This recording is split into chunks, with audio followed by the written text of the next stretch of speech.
welcome to this channel. Welcome to this video. My name is Eunice Chan. I am so happy and grateful to have you guys here today. Kia, what do you want? You want to be a part of the video? Oh my gosh, you're getting so big. Okay. So, she really loves attention and she really loves to be held. You promise to keep quiet? So today we are here for a topic that I never ever thought I would have the capacity to discuss. And we're talking about self-love for people who find it really hard to love themselves. This is something that I never in my life would think that I would be able to talk about with someone, especially because I found it really difficult to love myself. In fact, I never thought that it was possible to experience what it feels like to love myself. So today I'm going to be sharing a bit of my story and how I felt about myself, how I became the way that I became, and how I learned to love my way back to my wholeness. She's so relaxed. I just love when she's like that. She's so quiet. There was a time in my life where I came to the realization that I hate myself so much. It was just such intense, like an intense level of self-loathing that I couldn't see the light to the end of the tunnel. I couldn't understand what it meant for people to say, oh, self-love and love yourself and take care of yourself and prioritize yourself.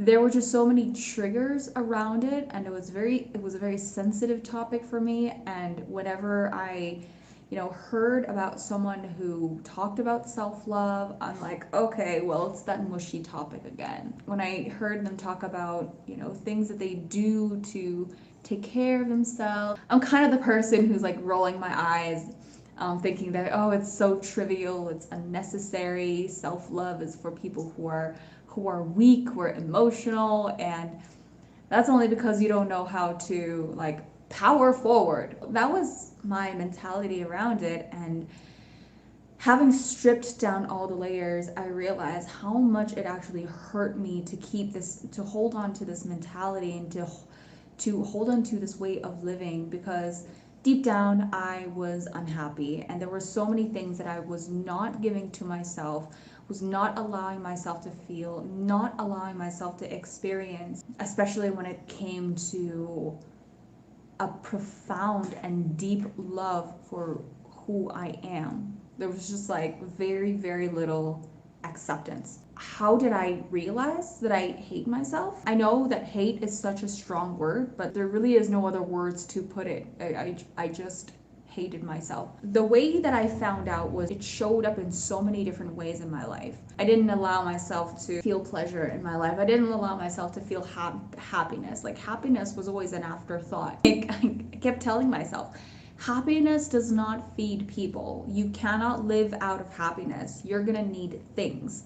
You're going to need work in order to sustain yourself and survive. So happiness was always like the last thing on the priority. Whenever I felt any kind of emotion, any difficult emotions, it was always like the biggest inconvenience, and I would brush myself off. I just ultimately felt like I was an inconvenience to myself. Whenever I wanted to get something, to experience something, and whenever I needed attention, I just always thought that I was needy. I would dismiss any kind of requests to take time off, to listen to myself, to get support, to rest. I would just label myself, write myself off as needy, and that was it. I would like close the door on myself.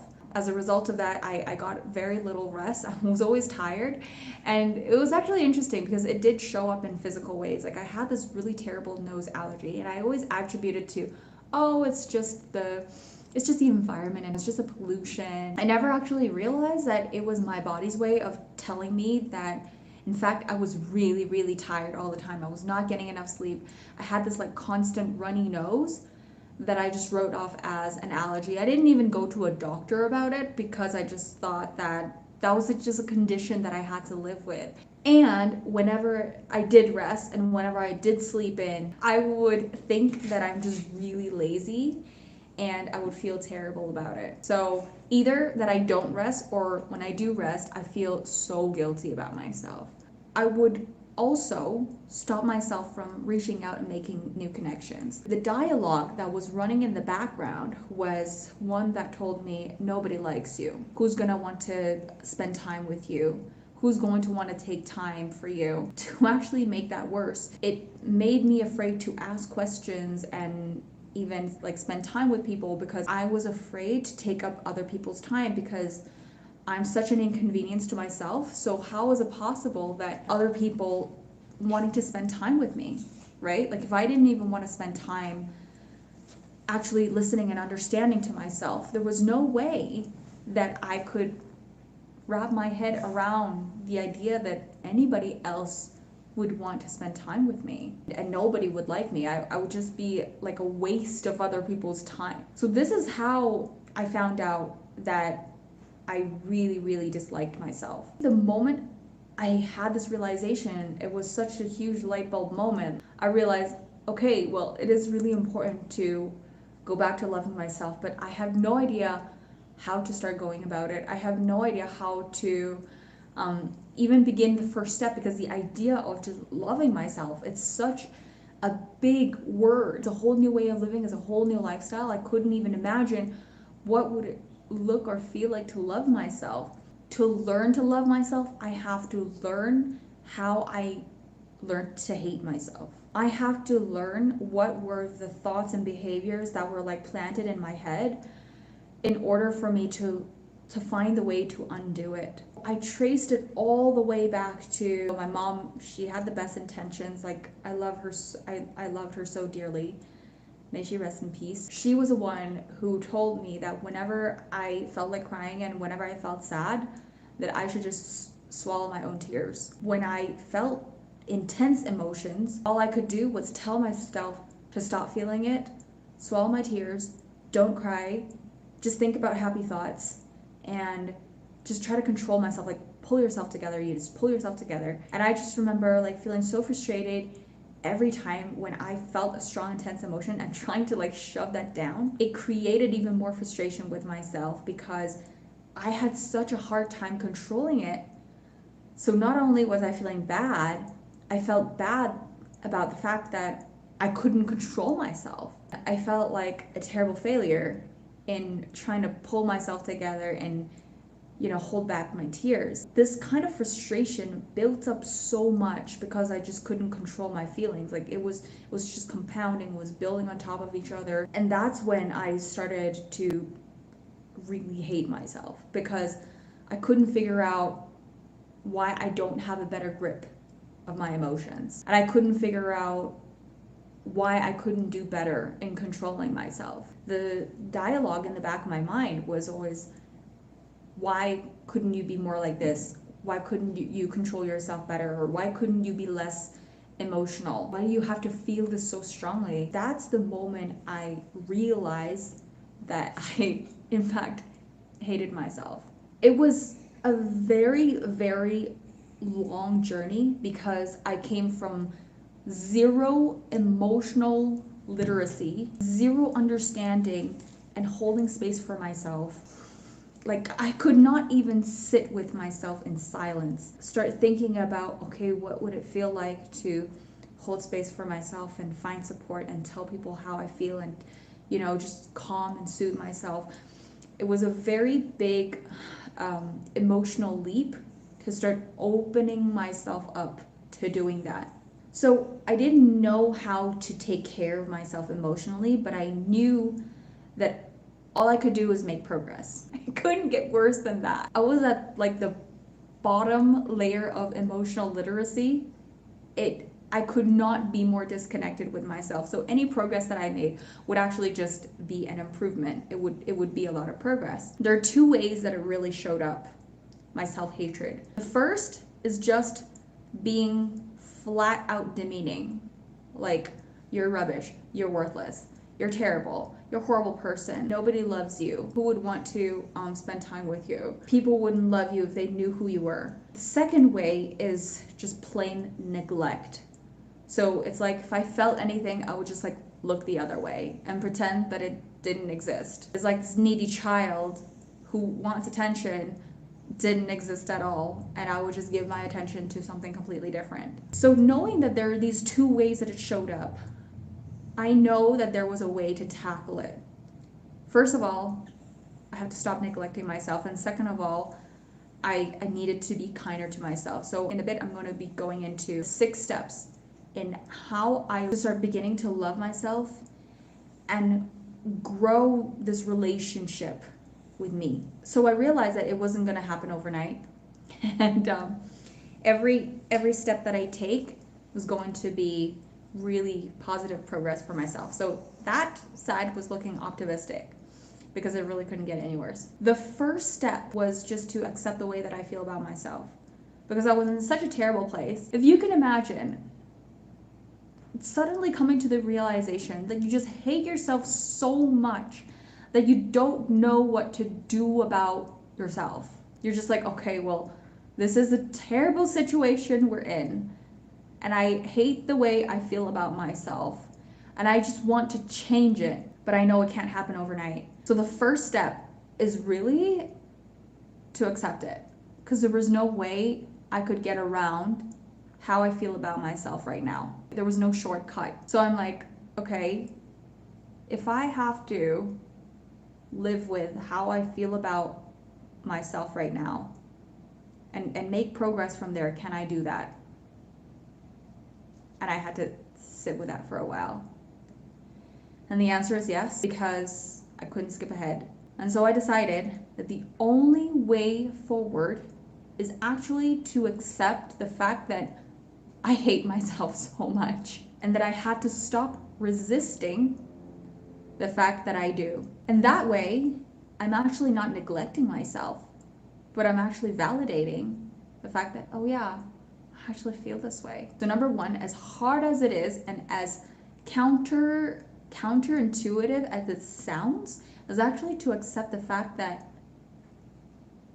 this is how I feel about myself. So step 2 is to start giving the attention back to yourself. So when I talked about neglecting how I feel, a lot of them just came from giving 0 attention to the whiny little girl inside. The more I gave attention to her, the more I realized, oh my gosh, all she really needed was to be seen and to be heard. That's all. She didn't even need a solution. She didn't even need an outcome. She just really needed to be heard. Do you ever find yourself like feeling so much better after having talked to a friend over coffee or something, or having vented yourself, having let off some steam, and then realize, oh my gosh, like that's just all I needed. I just needed someone to hear my rant. I just needed someone to hold space for me, and that's it. I don't need someone to fix my problems or give me any solutions. The more attention I gave to myself, the more I realized, oh, you know what? It's actually safe to hold space for myself, and I don't have to push myself away. And the more I gave attention to myself, the more calm I'm able to feel. So I figured that, okay, even if I don't have to have any solutions at all, if I could just start with giving attention back to myself and start seeing me, listening to me, feeling myself, then that would be a huge step and we'd be making a lot of progress. So that's exactly what happened. Step number 3 is validate yourself as much as possible. Whatever it is that you're feeling, even if you feel like whatever you're feeling is so subtle or it's insignificant or it's just, oh, that's so trivial, like I shouldn't even be feeling that. Validate yourself and hold space for that feeling. I can't tell you how many times when I felt something that is just so silly, felt like it was a child's emotion that felt upset. My inner child is just like pouting inside and she's like, that kind of feeling. Validate yourself for having that emotion. Don't try to justify why you shouldn't be feeling that way or rationalize yourself with your adult mind. Oh, you shouldn't have to feel that way anymore because you're an adult. That part of yourself just wants to be seen. It just wants to be validated. It just wants to be held. And it just wants to be acknowledged for what it's feeling. So step 3 is to validate how you feel. And that is very, very powerful, because we can't change anything, and we can't work on anything or move through anything or fully transcend an emotion if we don't even validate it in the first place. When we validate it, even though it's something very small or trivial, it tells us that, okay, there is a step of acknowledgement that takes place. And then we can move on. We can see what we want to do with this emotion. We want to sit with it, we want to process it, or whatever. Step number 4 is don't judge yourself or force yourself to change your emotions, even if what you're feeling right now is not necessarily good for you. I'll take like a negative emotion, like jealousy, for example. If you feel jealous towards someone and you just know that this emotion it's not good for me, I'm not supposed to feel this, I'm just supposed to be focusing on my lane, but like I just feel this right now and it's in my system right now. Don't judge yourself for feeling that way. A lot of times we are so quick to judge the emotion and judge ourselves for even experiencing in the first place, and telling ourselves, oh, you're so grown up right now, like don't focus on these things, just focus on yourself. We're so quick to try to change ourselves that it does not fully get experienced. So even if what you're experiencing is not necessarily like a healthy emotion or a good emotion or positive emotion, and yes, it might be quite negative, allow yourself to have it. You will come around when you have time to fully process what is the deeper desire beyond what you were feeling. I realize when I am able to hold space for myself like that, the negative emotion actually gets to move through my system instead of staying stuck, because every single time I try to force myself to change that emotion, like don't feel this right now, move on, that negative emotion always comes back up in the same way, and sometimes in a more intense level, because I did not allow myself to process them, and it stays stuck, it stays frozen in a period of time, and every single time it comes up again, it just like re-expose me to that same emotion, and that feels very bad for me. I don't judge the emotion, and I just allow myself to experience it, and then I just really have this level of curiosity. It's almost like I'm interviewing myself. If I do feel that, what is it that I really want? What is it that I really desire? Can I give that to myself?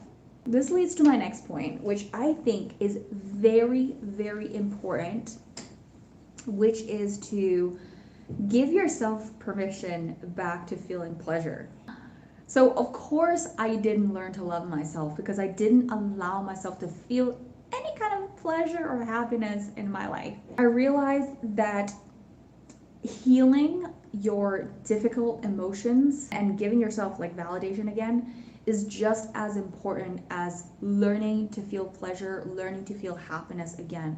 They have to go hand in hand. The more I realized that there was a resistance to feeling happiness, the more I discovered, oh my gosh, like I'm just so disconnected with my own well-being. There's so much guilt that comes with having a good time, hanging out with friends, staying out a little later than I feel I'm supposed to, having more fun than I feel is reasonable, or even like taking a bit more time to myself, whatever pleasure looks and feels like to you. And it's just so powerful when we allow ourselves to give permission to experience pleasure. It's like the floodgates of happiness just opens back up again, and it's like, oh wow, there's all this happiness that I've been missing out on all these years. All of a sudden I can feel happy in my system again. I can feel connected with myself again. I can feel like I'm giving myself permission again. I can feel like there's just this sense of connection back with me. This is what happiness gives us. It's like we can find ourselves, that inner happiness, that inner child that wants to run wild and play and create and make things and dream and fantasize. Like That's what pleasure does for us. When we connect back to pleasure, we connect back with a version of ourselves that we love so much that we have forgotten about. That way, I truly learned to find there's a version of me that I've forgotten, that I've put aside. And I realized that, oh my gosh, I love that version of me so much. She's so fun, she's so vibrant, she's so full of life. She's so alive when I am her, when I feel pleasure, when I feel happy. I love the way I feel about myself. It's just that amazing. Step number 6, and I think this is just as important as any of the other steps that I've talked about above, to follow through, especially when it's hard, and to challenge yourself in the moments where you catch yourself in a point of awareness where you're not being loving to yourself. The way that I do that sometimes, when I just suddenly have a moment of awareness of like, oh my gosh, why am I talking to myself like that? Do I really have to treat myself that way?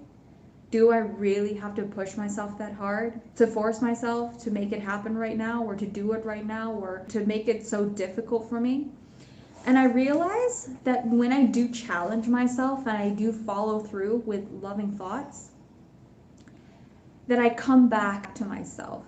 It's almost like always having this inner guardian, or this inner awareness of watching how you treat yourself, and lovingly prompt yourself in the moments where you feel like, oh, I wouldn't talk to myself like that, and really allowing yourself to follow through. Like, it doesn't matter what kind of principles we know, it doesn't matter what we have learned outside of the time when we're practicing it. It's really the moments when we practice it that actually matters. Like, it's in the moments that we allow ourselves to love us and make a different decision, or treat ourselves differently, or talk to ourselves differently, or make ourselves feel differently, that actually makes the difference in the moment. These are the 6 steps that I have learned, I figured out along the way to learn to loving myself again, that I wanted to share with you. And I hope that these steps will help you to find love back to yourself, especially when you feel like it's just so hard to give yourself that permission, that feeling. It's so hard for you to reach that feeling of self-love again when you feel like it's so far. I hope that these steps will help you to feel connected back with yourself again, now more than ever. Thank you so much for being on this video with me. Let me know what you guys think. I do have an intention to be more transparent with you guys with my own personal journey, because I have all these different epiphanies and I just wanted to share them with you. And I desire on this channel to be more authentic, to be more of who I am. I love you guys. And until the next video, take care.